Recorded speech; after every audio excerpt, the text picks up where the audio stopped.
Então, vou continuar. Estava falando para vocês que esse processo de adaptação, de entender, de compreender o estímulo e posteriormente dar uma resposta para ele e fazer essa comparação, ele pode ser simples, ou seja, ele pode acontecer de maneira rápida e ser comum para o organismo já ter essa resposta, ou ele pode ser mais complexo. Quanto mais complexo ele for, maior vai ser a dificuldade do nosso corpo, óbvio, a se adaptar a ele. Ainda mais se a gente pensa que vai ser um processo, um estresse complexo, completamente novo para o nosso organismo. Não sei se vocês lembram lá da neurofisiologia, que as nossas células, as nossas neuronas, elas têm basicamente uma memória de sinapse. Então, é como se o caminho da sinapse, quando ela já foi feita uma vez, ela fica muito mais rápido para ser feito novamente. Não sei se vocês conseguem lembrar isso, que cada neurona ela tinha, entre aspas, uma memória sináptica. Então, tá todo mundo me olhando assim? O nosso sistema nervoso... Doutora, Pode falar. seria bom se você desse um exemplo de como ocorre algum processo. Um exemplo da dor ou de outra coisa. Acho que seria mais fácil para a gente conseguir entender o passo a passo. Tá bom, pode deixar. Fazer uma recapitulação, então, lá da neurofisiologia. Quando a gente tem um estímulo, as nossas neuronas captam esse sinal, elas fazem a passagem de informação através de impulso elétrico, que é o que a gente chama, essa passagem de informação através de um impulso elétrico de uma neurona para outra, a gente chama de sinapse.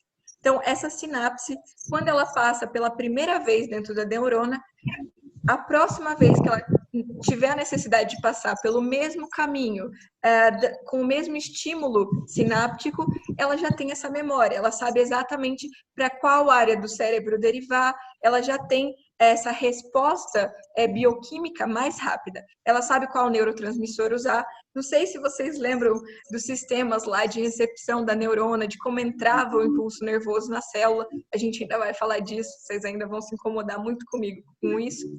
Mas, basicamente, esse processo de passagem de informação de forma de potencial elétrico, ela tem uma memória. Por exemplo, utilizando um exemplo, quando a gente tem por primeira vez o contato com um objeto quente ou o contato com um objeto frio, a gente vai ter uma resposta nervosa que vai ficar guardada no nosso sistema sináptico.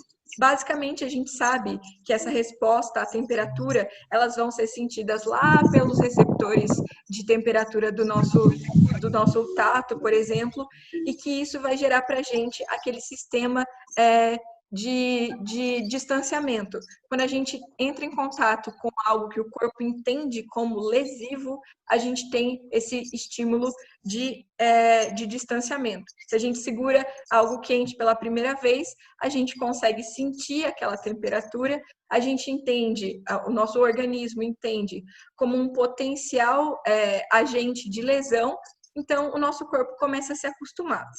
Por exemplo, não sei se vocês também gostam de Instagram ou Facebook, alguma coisa assim. A primeira vez que uma criança chupa um limão, ou a primeira vez que a criança chupa uma fruta, ela tem uma demora para entender aquele gosto. Ela vai, aos poucos, entendendo o gosto e faz aquelas caretinhas. Então, basicamente, quando ela tiver o estímulo, novamente, dessa substância ácida, do limão, enfim, de qualquer coisa relacionada, o corpo dela já vai saber como atuar. Então, basicamente, a primeira vez que a gente entra em contato com qualquer tipo de resposta elétrica, de impulsos nervosos, o nosso corpo capta como uma memória. Ele sabe exatamente o que fazer na próxima vez que entrar em contato. A grande questão, por exemplo, quando a gente fala de estresse, vamos dar um exemplo assim, primitivo, por dizer assim, de animal, de mamífero. Um mamífero, depois que ele está fazendo, por exemplo, está se alimentando, e no momento em que ele está se alimentando, ele vai até um certo local para se alimentar. Se nesse local ele encontra por exemplo, algum outro animal que luta com ele por essa caça, por esse alimento, ele já consegue entender e ele já vai raciocinar que naquele local tem outros mamíferos que também estão buscando a comida. Se nesse momento, vamos supor, um leão que foi à beira de um riacho, se ele está ali buscando o alimento e o jacaré vem e, sei lá, pega ele. Então, ele sai lesado, ele sofre um estresse. Primeiro, pode ser um estresse traumático físico, ele vai ter lesões, lacerações, e outra, o nosso organismo, ele vai produzir aquela substância de fuga e de luta, que serão as nossas catecolaminas. Então, o corpo, por primeira vez, vamos supor, ela vai conseguir interpretar que aquela situação que ele está vivendo, ele necessita de uma força, de algo maior para conseguir se livrar daquilo. Então, essa produção dessas catecolaminas, que seria adrenalina e noradrenalina, ela vai fazer com que ele fique atento. Toda vez que o corpo dele produzir adrenalina e noradrenalina, ele vai entender que é um estímulo de fuga ou luta. Então, ele vai saber que naquele local, naquele riacho, em determinado horário que ele foi, não é algo produtivo, não é algo que ele vai passar de uma forma tranquila. Entendeu? Basicamente, são processos mais complexos que vão entrar lesão corporal, perda de sangue, então o estresse por esse choque, mais a produção de catecolamina. Então, o corpo inteiro dele entende aquele como uma situação de estresse e ele vai evitar aquela situação porque o corpo dele consegue entender que aquela situação não é produtiva para ele ou não é positiva para ele. Basicamente, quando a gente fala desses estressores que entram todos esses componentes, catecolaminas, lesão corporal, perda sanguínea, enfim, quando entra tudo junto, vai ser muito mais complexo do corpo conseguir entender, interpretar, do que o contato com uma superfície quente, por exemplo. Então, o corpo já consegue fazer essa associação e quando é muito complexo para o corpo entender e é por primeira vez, o corpo algumas vezes não se adapta. Então, ele fala aqui pra gente que, por muitas vezes, quando a situação for muito complexa, o corpo não consegue ter uma memória adaptativa e superar aquilo de uma forma comum. Então, o que o corpo vai fazer? Ele vai ter, entre aspas, ele vai entender aquilo como uma experiência negativa.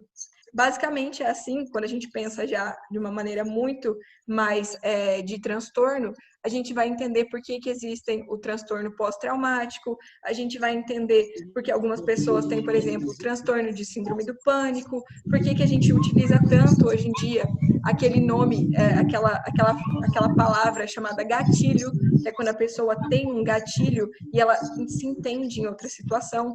Então, basicamente, vai ser esse estresse, essa adaptação que não conseguiu sobrelevar, ela não conseguiu se adaptar necessariamente. Acho que eu falei muito. Alguém entendeu o que eu falei? Entendi. Foi bom o exemplo? Acho que seria praticamente uma resposta ao estresse, né? Isso, é uma consegue se resposta adaptar ao ou não ao estresse. estresse. Exatamente, Aí quando isso. não consegue se adaptar àquele estresse, ela evolui. Exatamente. Quando ela se adapta ao estresse, ela tem uma resposta de memória sináptica.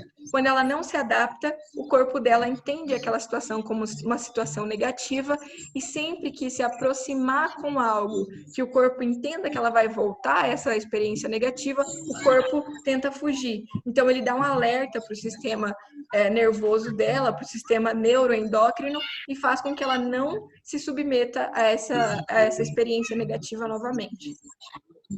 Deu para entender? Na verdade, a gente já falou uns 4 slides para frente ou mais, mas basicamente é assim.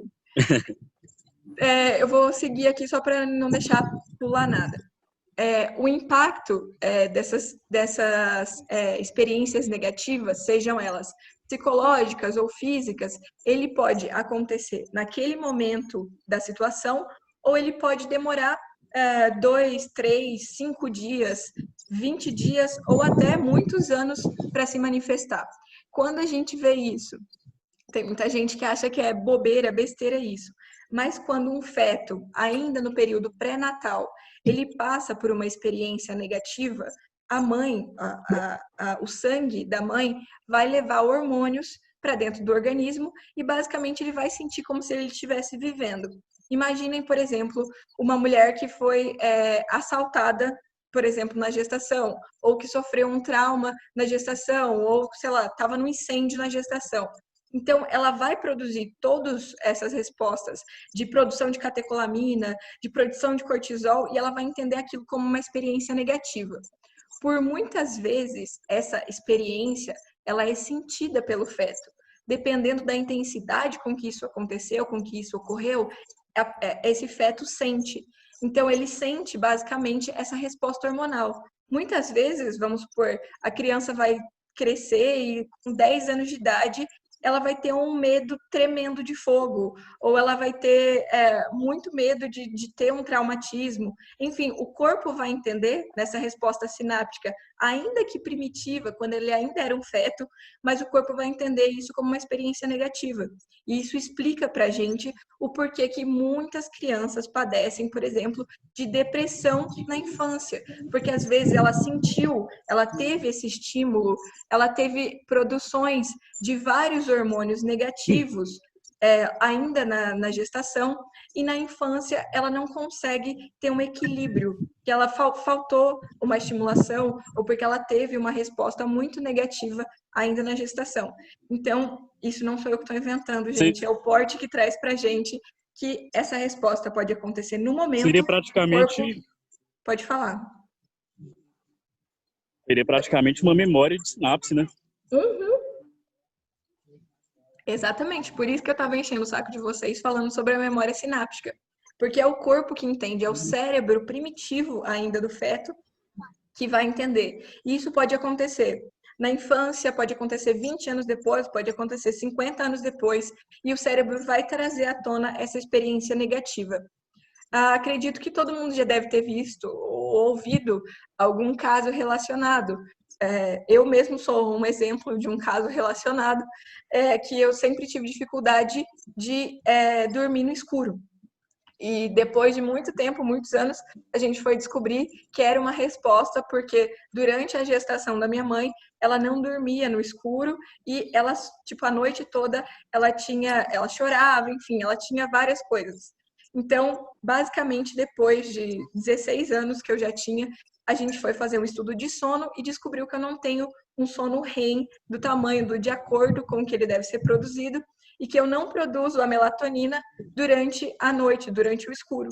Então, algo parece até bobo de se falar, mas é uma realidade. O corpo realmente entende isso. Pode falar.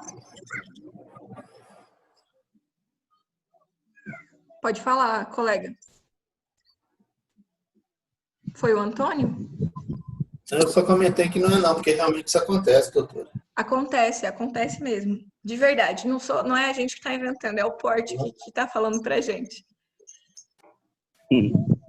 Então, como eu falei para vocês, isso pode ter uma resposta depois de muitos anos. Isso pode acarretar, por exemplo, no meu caso, problemas de sono, ou no caso de qualquer outra situação, problemas de saúde mental, um medo, uma psicose, pode ser relacionado com qualquer tipo de resposta assim, ou inclusive ele se manifestar, como nós falamos, em uma neoplásia, por exemplo, ou em um debilitamento ósseo, como está escrito aqui, por essa carga neuroendócrina, essa carga dos hormônios propriamente ditos, que vai acarretar esse estresse. Lembra que a gente estava falando de neoplásias?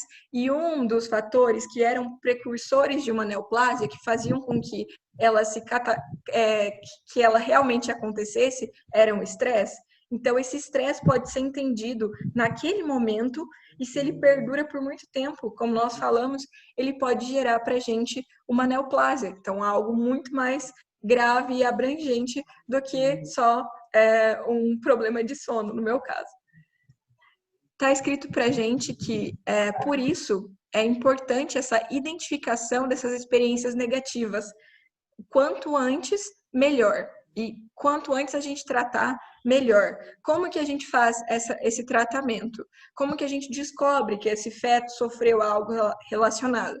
Quando, por exemplo, os pais notam essa modificação, a gente tem várias formas de tratamento. A gente pode tratar com psicólogo, com psiquiatra, com jogos interativos, ou a gente pode fazer algo que geralmente são os psicopedagogos que fazem, que é aos poucos e colocando uma situação semelhante, só que de maneira amena. Então, com que a situação se pareça com, tem esses estímulos neuroendócrinos, porém com que ele se sinta seguro. Então, o corpo muda essa memória traumática, essa memória negativa, para algo seguro, para uma experiência positiva. Então, basicamente, o corpo consegue se adaptar.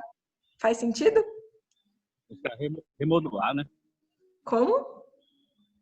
Seria buscar remodular Exatamente. É como se a gente estivesse a remodulando a causa, tudo, memória. e mostrar que você não teve culpa por aquilo. Conseguir entender Exatamente. conscientemente, né? Quando a gente entende consciente, é fácil atingir o inconsciente. Exatamente. A gente vai buscar uma forma de remodular. Se for um estresse psicológico, obviamente, a gente vai ter esse trabalho com psicólogo, psiquiatra, psicopedagogo, enfim. E se for um estresse físico, algo hormonal, por muitas vezes a gente vai necessitar um endocrinologista, um neurologista, alguém relacionado que possa tratar de uma maneira para a gente remodular, como você está falando.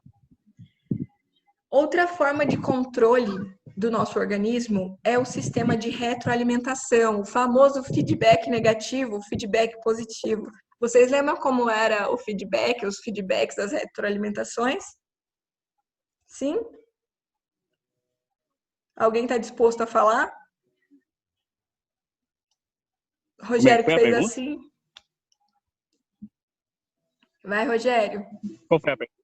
O movimento também. Eu perguntei o que vocês lembram de feedback, de retroalimentação.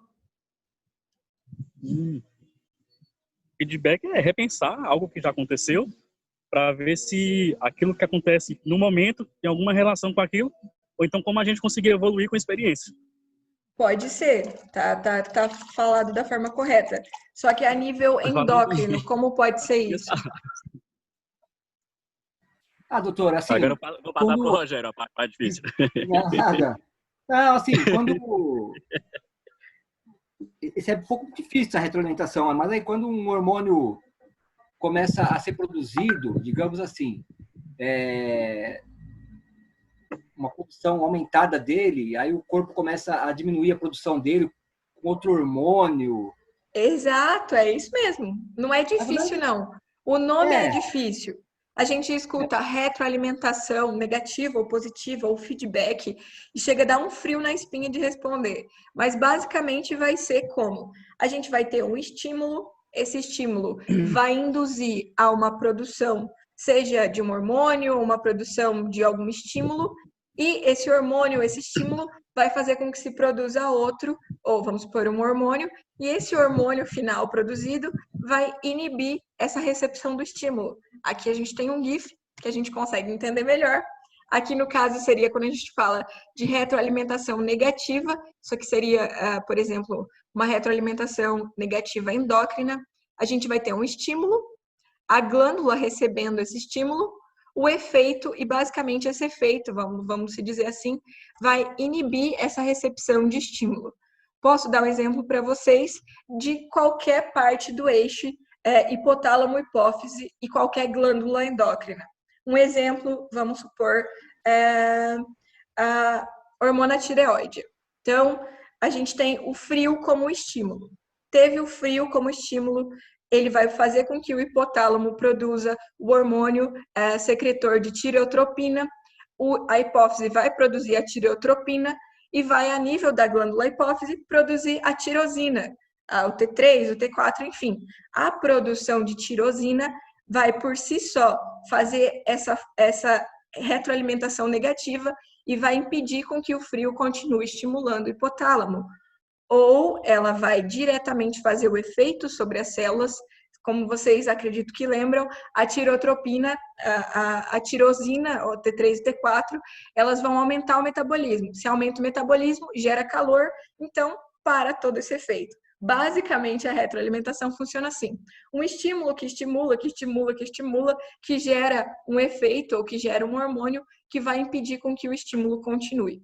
É assim que o nosso corpo impede com que a gente tenha uma estimulação muito exacerbada. Então, o corpo consegue se autocontrolar dessa forma, através do feedback negativo. Ou, por exemplo, a gente pode falar de um feedback positivo, quando um estímulo vai estimular outra glândula e essa glândula ou esse hormônio vai estimular outro de ser produzido. Por exemplo, quando a gente fala do ciclo menstrual, a gente tem lá a nível hipotalâmico uma produção, depois a nível hipofisário outro, depois dentro do próprio ovário da glândula, ela vai produzir um hormônio que vai estimular outro hormônio de ser secretado. Então, isso seria uma retroalimentação positiva, ela vai potencializar a secreção de outro hormônio. Basicamente, assim funciona as retroalimentações.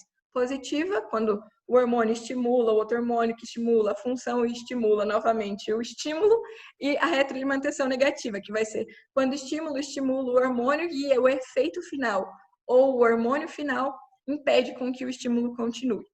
Faz sentido? Tem também o exemplo do pâncreas, né? Que é o glucagon e a insulina. Exato, exatamente. Basicamente, o nosso corpo ele tem milhares de retroalimentações para a gente estudar, negativas principalmente nesse eixo hipotálamo, hipófise, glândulas endócrinas, e positivos, principalmente, como você falou, na produção do glucagon, na produção da insulina, na produção de enzimas hepáticas, enfim, a gente tem várias formas de retroalimentação positiva. Não é tão difícil retroalimentação, só parece difícil porque a gente utiliza um nome difícil. Mas, como o próprio nome já diz, seria uma retroalimentação, uma realimentação. Se é negativa, vai impedir com que continue, e se é positiva, vai incitar para que continue. Fez sentido? Sim? Antônio?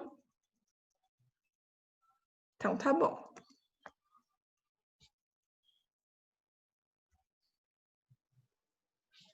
E agora, especificamente, a resposta ao estresse. Basicamente, o estresse, como eu falei antes, é um estado que se manifesta por uma síndrome específica do organismo desenvolvido ou desarrollado em resposta a qualquer estímulo que imponha uma demanda sistêmica intensa sobre ele. Me deem exemplos de estresse que eu já citei ou qualquer outro que vocês queiram dizer. Exemplos de estresse. Queimadura no dedo, vai? Queimadura, exato, perfeito. Outro estresse.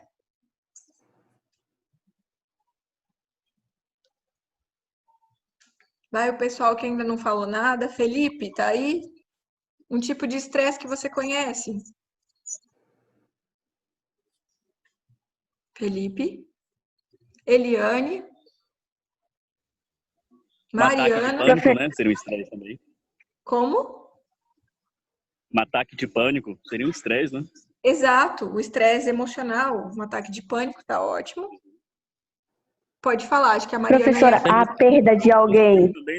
A perda de alguém também pode ser um estresse? Também é um estresse psicológico que o corpo vai experimentar, que vai gerar para a gente uma necessidade de adaptação posteriormente. Tá perfeito. Alguém mais? Algum tipo de estresse que vocês conheçam? Crise de ácido úrico. Crise de ácido úrico. Ansiedade é um tipo de estresse, professora? Como? Ansiedade? Ansiedade, perfeito. Depressão também, né? Depressão também.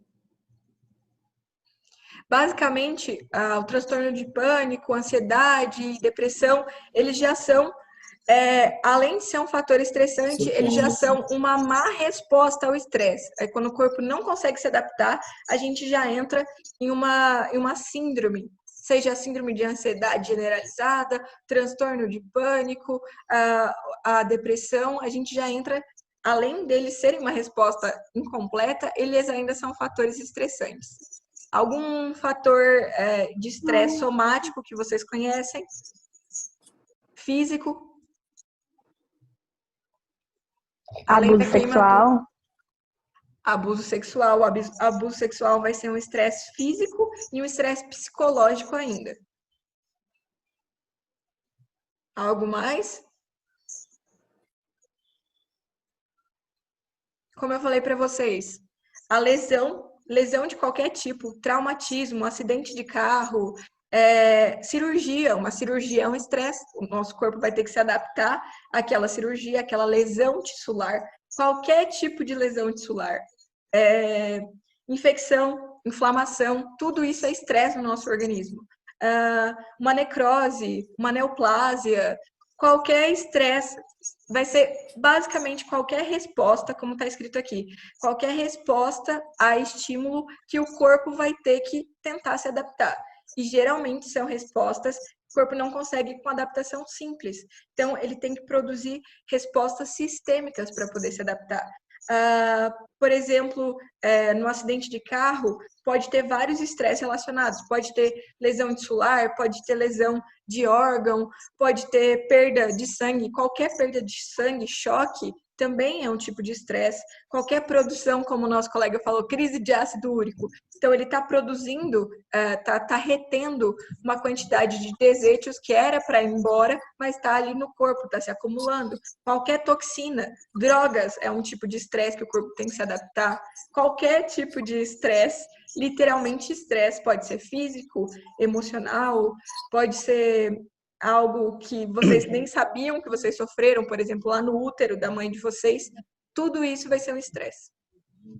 Alguém tem algum outro estresse? É uma alteração físico-química, né? Isso, é qualquer tipo de alteração que vai fazer o corpo ter uma resposta a isso. Alguém tem mais algum para falar?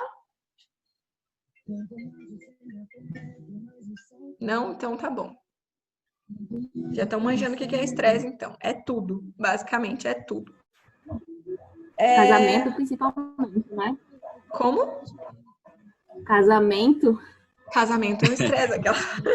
Meu namorado não pode me escutar, tá aqui. Não, isso não é um estresse, isso é uma coisa muito maravilhosa. Conviver com pessoas é muito bom. É ótimo. A gente fala de alguns pesquisadores que estudaram essa resposta ao estresse, e aqui a gente tem o Celi, eu vou falar Celi porque eu não sei o nome dele em inglês, é também um pesquisador que estudou essa resposta ao estresse. E ele notou, ele detectou que existe uma tríade, ou seja, que existem 3 fatores que acontecem em resposta ao estresse. Então, quais são o que ele notou quando a gente está inserido num estresse e que o corpo tenta responder? Ele notou que existe um crescimento suprarrenal. Alguém sabe me dizer por que do crescimento suprarrenal? O que se produz na glândula suprarrenal? Da liberação da adrenalina, né, doutora?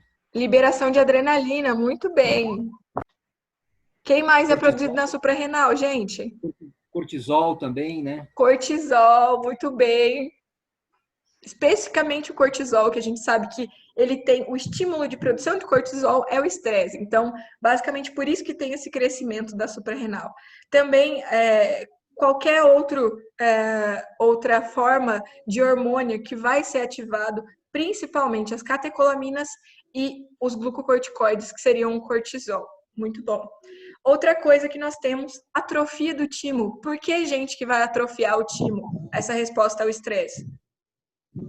O que o timo faz? Timo. Maturação da célula de defesa, né? Produção de célula de defesa, muito bem. Especificamente quem? Os linfócitos, né? Linfócitos T de timo. Então, a produção de linfócitos T, a gente sabe que o estresse, especificamente o estresse como estímulo, ele vai fazer com que o corpo tenha uma resposta imunológica menor. Então, ele, entre aspas, quase não utiliza o timo, ele vai atrofiando o timo porque as células de defesa do organismo diminuem sua atividade, seja ela pelo cortisol ou seja ela pela própria resposta do estresse. Muito obrigado, colega.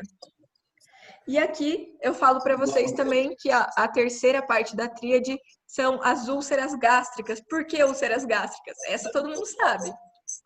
Ácido clorídrico, né? Ácido clorídrico e quem mais? Ácido clorídrico. Alguém falou gastrina? Também, né? Muito bem, é isso mesmo. A produção dos ácidos estomacais, basicamente, eles se dão de acordo com o estresse. Por que a gente tem a famosa gastrite nervosa? Basicamente, a nossa gastrite nervosa se dá aí. E outra coisa, a gastrina, ela produz o quê no nosso organismo? O apetite, né? A ânsia por alimentação. Então, por isso que a gente fala que pessoas estressadas comem mais, por isso que pessoas estressadas são mais gordinhas. Além do cortisol, que está aí para ferrar com tudo, a gente ainda tem essa produção de gastrina. Então, o estresse, ele atua nessa tríade que o nosso mestre aí do estresse descobriu, que crescimento suprarrenal, atrofia do timo e úlceras gástricas. Então, basicamente, essas três mudanças, elas vão depender de uma resposta ao estresse.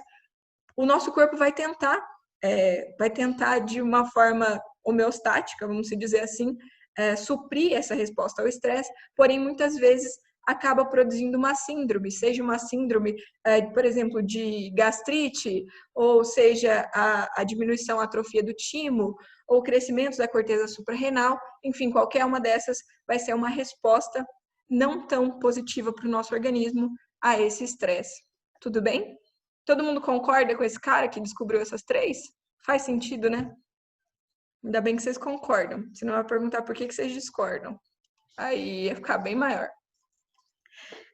Outra coisa que nós falamos é que, já falando sobre cortisol, a gente já comentou isso, é que o eixo hipotálamo, hipófise, suprarrenal, ele desempenha um papel muito importante. Porque quem que o eixo hipotálamo, hipófise, suprarrenal produz?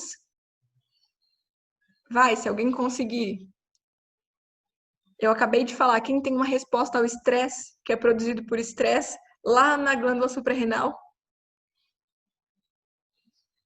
Vai, Rogério, você falou ele. Não, cortisol, né, doutora? Cortisol, muito bem. É o principal glucocorticoide.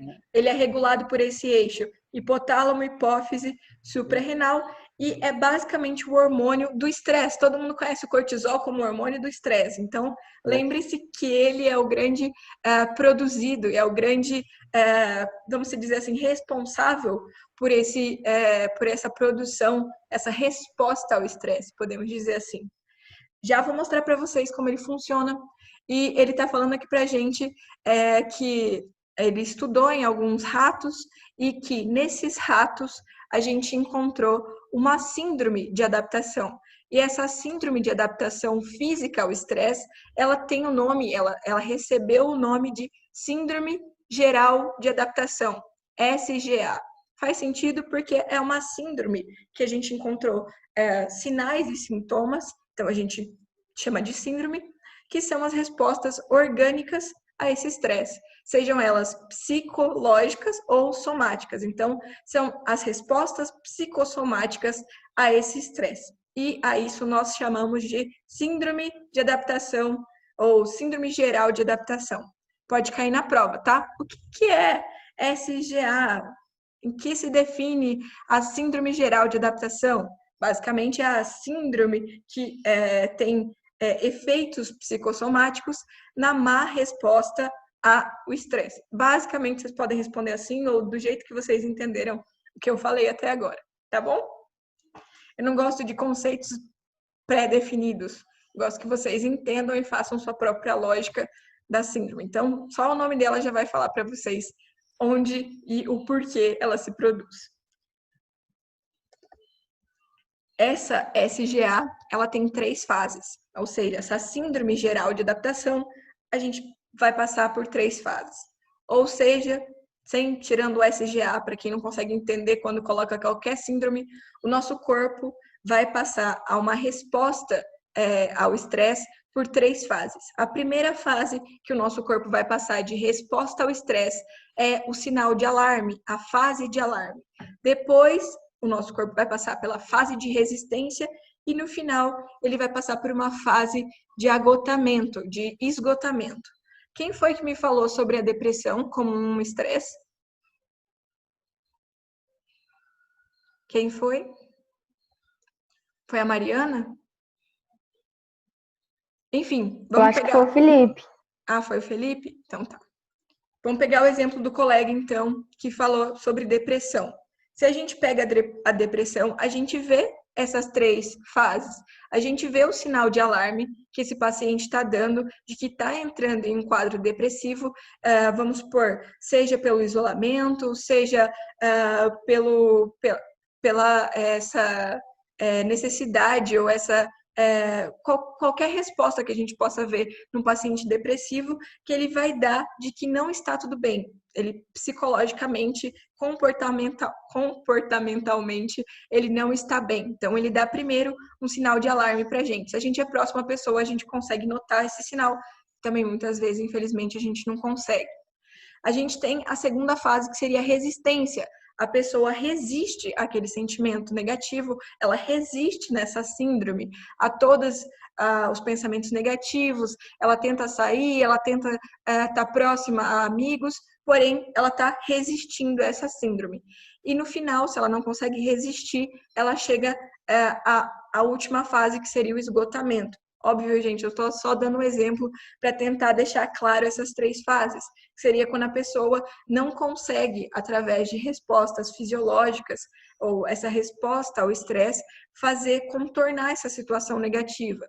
Então, imaginem, dá para a gente colocar também as fases do luto, quando o luto não é bem desenvolvido, que a gente vai ter o sinal de alerta de que o luto não foi bem desenvolvido, que a pessoa vai resistir a esse luto mal resolvido e, por final, ela vai chegar no esgotamento dessa resistência.